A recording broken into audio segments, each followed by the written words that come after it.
Veda, Upanishad, Purana, we only think it is all about spiritual knowledge. Atma, Paramatma, Punarjanma, Papa Karma, Punya Karma, all these kind of things we think only constitute Vedic knowledge.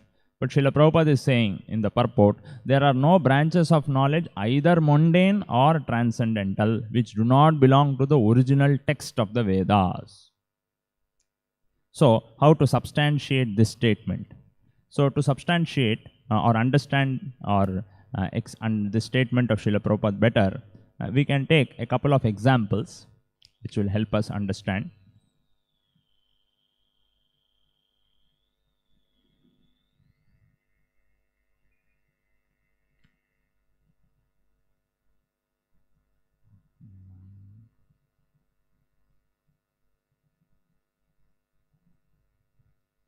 Yeah.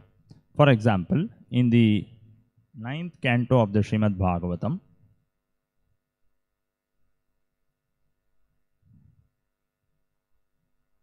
chapter 3, verse number 28 and 29. The 9th canto of Srimad-Bhagavatam, chapter 3, verse number 28 and 29. We get an idea of how advanced the civilization was in the bygone eras. Because the kind of perception that is given to us in the modern education system is that all advancement in knowledge has happened in recent times, the last 300 or 400 years. And in the past, thousands and thousands of years ago, people were not advanced in knowledge. In the Bhagavatam, Srimad-Bhagavatam, canto 9, chapter number 3, verse number 28 and 29, gives us a little insight into two specific branches of knowledge which are considered very advanced in modern times. Number one is underwater life. Constructing submarines. Constructing submarines and wanting to live under the water is one branch of knowledge which has developed recently. At least that is the way the modern civilization teaches us. But in the Srimad-Bhagavatam, we find in the 9th canto, there is a verse, the 3rd chapter, verse number 28. Here it is mentioned, Saha here refers to a person called Revata. Saha, Anta Samudre Nagarim Vinirmaya Kushasthalim. And the translation, Srila Prabhupada explains, this person, Saha, this person, Revata, Anta Samudre Nagarim, he constructed a kingdom known as Kushasthali in the depth of the ocean. Anta Samudre Nagarim Vinirmaya Kushasthalim.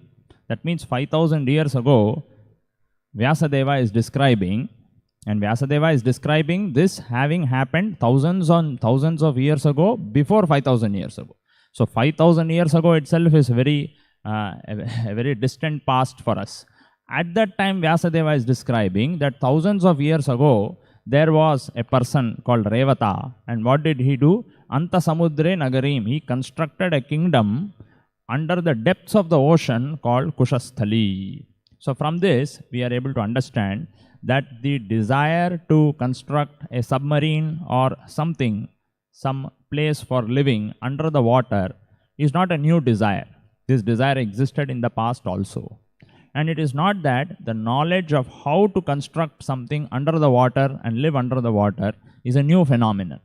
As Bhagavatam describes here, thousands of years ago, there were people existing in this planet who knew how to construct something under the water and live under the water. So from this, we are able to understand that that branch of knowledge, because Prabhupada's statement in the purport is, there are no branches of knowledge, either mundane or transcendental, which do not belong to the original text of the Vedas. Shri Krishna Rukmini Satyabhama ki, Shri Krishna Balaram ki, Shri Gaur Nitai ki, Jagat Guru Srila Prabhupada ki, Nitai Gaur Premanande.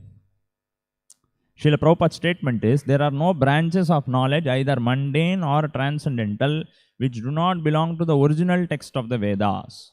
So one example of this is underwater life, submarine as we know today. And Bhagavatam mentions that thousands of years ago also there existed a person, and definitely there would have been more such people, who Anta Samudre Nagarim, he constructed a city known as Kushasthali under the water. So if he has constructed something under the water, the knowledge of how to construct something under the water and live there also should have existed. So this underwater life and the knowledge of how to build something under the water and live under the water is not a new branch of knowledge. It existed in Vedic times. And those times people were all very strict followers of the Vedas, and they got all their knowledge from the Vedic source, and therefore we can understand that in the Vedic literature, this knowledge of constructing something under the water and living there definitely exists. So this branch of knowledge is not necessarily something new. Another example is mentioned in the next verse of the Bhagavatam, same chapter, 9th canto, chapter 3, text number 29. Here, a little hint is given about space travel. Now, space travel or interplanetary travel, as we all are made to believe, is a very new phenomenon. People are able to travel to different planets in the space. Of course, today we have not advanced so much that we are able to travel to other planets. We are able to send some machines, some objects to other planets, which is able to gather some data. So interplanetary travel is something which is a new phenomenon. This is how the modern civilization would like us to believe.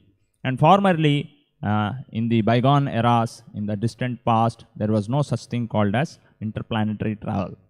But Bhagavatam mentions that thousands of years ago, there existed a person, King Kakudmi.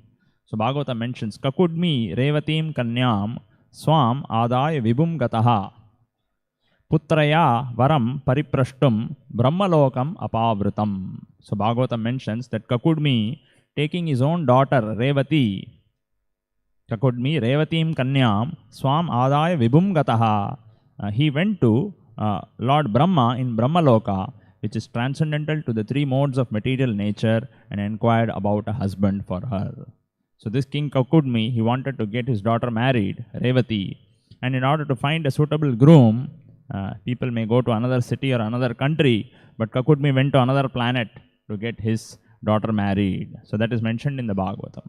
So if they travel to another planet, Brahmaloka, it is very clearly mentioned, definitely that knowledge, that branch of knowledge of interplanetary travel, space travel, also should have existed in the past. Otherwise, without that knowledge, how did King Kakudmi travel? So that point is to be noted. And further, it is mentioned that that King Kakudmi, he spent a few minutes, not even a few minutes, very little time there. And after that, Lord Brahma, when he came to know that Kakudmi has spent some very short amount of time in Brahmaloka, Brahma laughed very loudly and he said, all your generations, all the people whom you may consider as your own, they have all passed away in course of time. That means the time difference is such between Brahmaloka and Bhuloka, or the earth planet, that one kshana or a very fraction of time in Brahmaloka is equal to thousands and thousands and thousands of years on the earth planet. So that knowledge also was there. So this much detail Bhagavatam is giving, that there was a king called Kakudmi. He wanted to find a suitable groom for his daughter Revati, and for that he traveled all the way to Brahmaloka. And he traveled to Brahmaloka. Brahma informed him that you have spent a very short amount of time here, but that time is equivalent to thousands and thousands of years on the earth planet. So that means space travel or interplanetary travel is not a new phenomenon. This knowledge existed in the past also. So this is another example. So one example is underwater life. We find that Revata constructed a city called Kushasthali. And space travel, we find that Kakudmi traveled all the way up to Brahmaloka. And then we can take another example. This is mentioned in the 3rd canto of the Srimad-Bhagavatam, that how Kardama Muni, he constructed an aerial mansion. So that means which could fly at his own will. That is also mentioned in the 3rd canto of the Bhagavatam. So we may think the idea of aeroplanes or flying in the sky is a new phenomenon. But Bhagavatam mentions in the 3rd canto, chapter number 23 and verse number 12. verse number 12. Yes. So here Bhagavatam gives a description. Seeking to please his beloved wife, sage Kardama exercised his yogic power and instantly produced an aerial mansion that could travel at his will. So this example also is given in Bhagavatam. Priyaya priyam anvichan Kardamo yogamastitaha vimanam kamagam. This word is used, vimanam. Vimanam kamagam kshattaha tarhi eva avirachikarat. So this way Bhagavatam mentions that in the bygone era, in the previous ages, which we consider as being very primitive and people not having enough technology, we find in the Bhagavatam that there were people who could fly not just an ordinary aeroplane, an aerial mansion which could fly at the will of Kardama Muni. So that means that knowledge of how to produce that aerial mansion also definitely would have existed at that time. So aeroplanes were there, underwater life was there, Kushasthali, Revata constructed, and space travel also was there, as Kakudmi is mentioning. So with these few examples, because space travel, submarines or underwater life and aeroplanes, they are some of the most advanced subjects or branches of knowledge in the modern society. But the most advanced branch of knowledge also existed in the past, as Bhagavatam is mentioning in different examples. That means people knew how to travel to different planets. People knew how to go under the water and construct a city or construct a house and live there.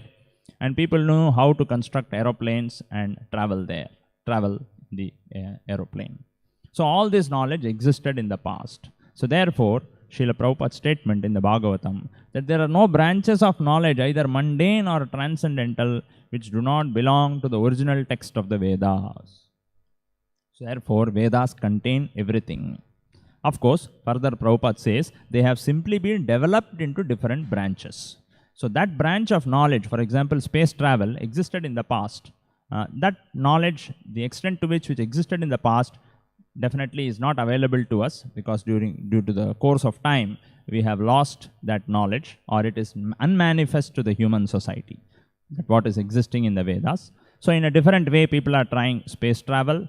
In their own way, people are trying to go to underwater and construct submarines. And in their own way, people are trying to construct aeroplanes. But all this knowledge existed in the past, existed in Vedic times, where people were strictly following the Vedas and its instructions.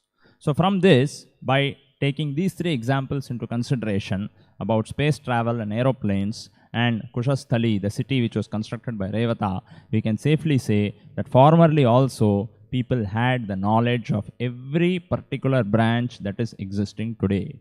Only that it has been further developed into developed in the modern times. And lastly, Srila Prabhupada says, no one therefore can claim independent knowledge beyond the Vedas. So there is a philosophical perspective also, how we can understand that all knowledge exists in the Vedas. Because fundamentally, we understand from Srila Prabhupada's books that living entities in the material world, they have a desire to enjoy. And not just enjoy in different kinds of ways. So that desire to enjoy in different ways is fulfilled by the Lord by manifesting this wonderful creation. So this creation, actually, the Lord creates this material world so that the living entities can fulfill their propensity for different kinds of enjoyment. And in order to enjoy in different ways, the Lord has created 14 planetary systems. And in each of these planetary systems, the facility to enjoy exists in a particular way. So there is so much variegatedness within the material world so that the living beings can fulfill their propensity for enjoyment and ultimately understand that none of the places within the 14 planetary systems can give real happiness and satisfaction. Because not everybody is in a position to immediately understand that all types of material enjoyment is simply a waste of time. Real happiness exists only in Krishna consciousness.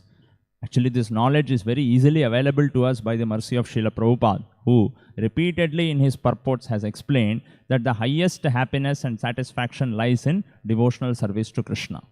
But formerly, when people were very advanced in the, as per Vedic standards, not everybody would have access to this knowledge. That's why this knowledge is considered very, very confidential knowledge. That devotional service to Krishna gives us real happiness and satisfaction. So formerly also, when people were following the Vedas very strictly, not everybody would be aware that devotional service to Krishna is the highest happiness and satisfaction.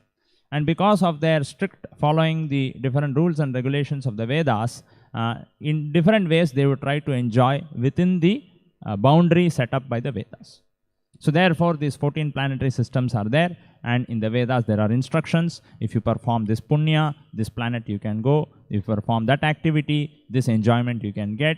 And most of the people, majority of the people would be involved in such kind of material enjoyment.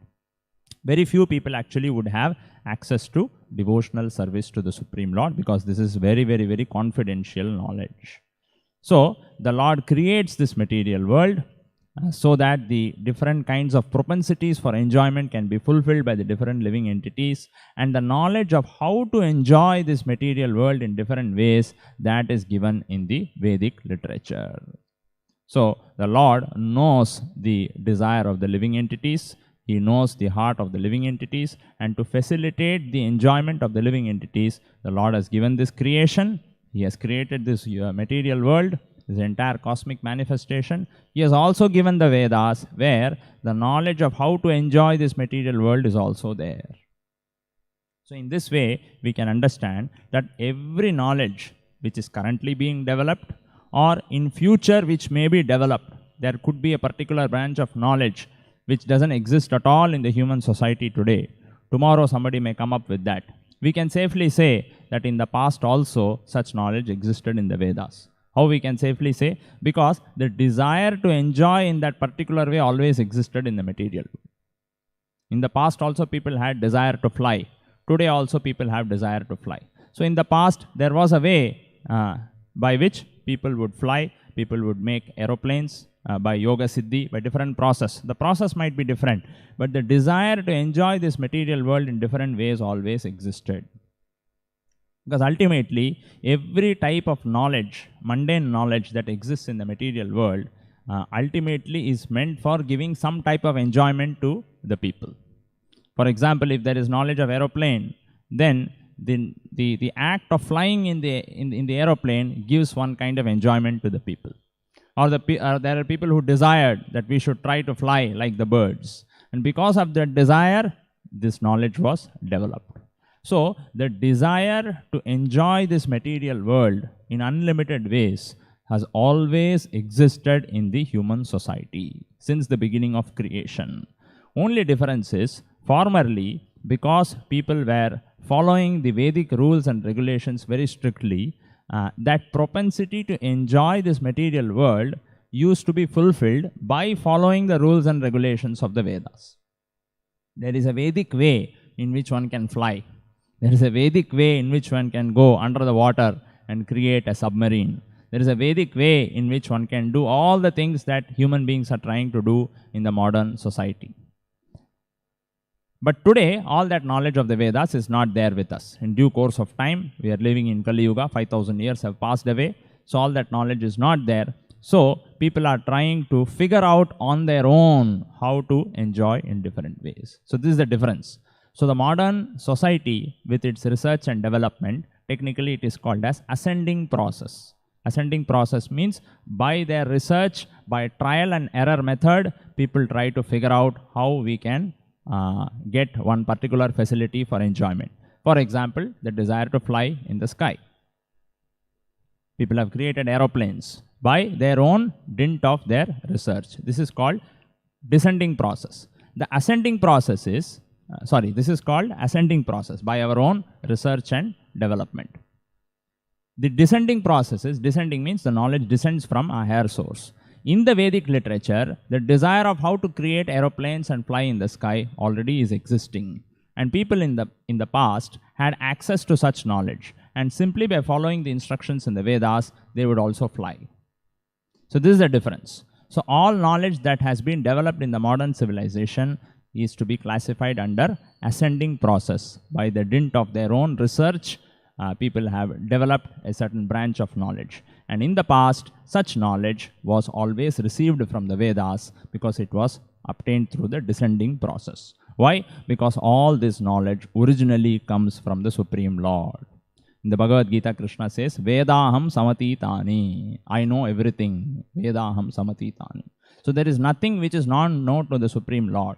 So every kind of knowledge that is existing in the material world, indirectly or directly, it comes from the Supreme Lord Krishna. As Krishna says in the Bhagavad-gita, Aham sarvasya prabhavaha mattas sarvam pravartate. Everything emanates from me. But when that particular knowledge is obtained through the Vedas, through the Vedic literature, it produces one kind of effect. But when we try to use trial and error method to figure out a particular type of activity, for example, desire to fly, in a mechanical way, we can also fly. We can also fly by using the Vedic way. That knowledge is not available today. That's a different point. But formerly, all such knowledge existed in the society.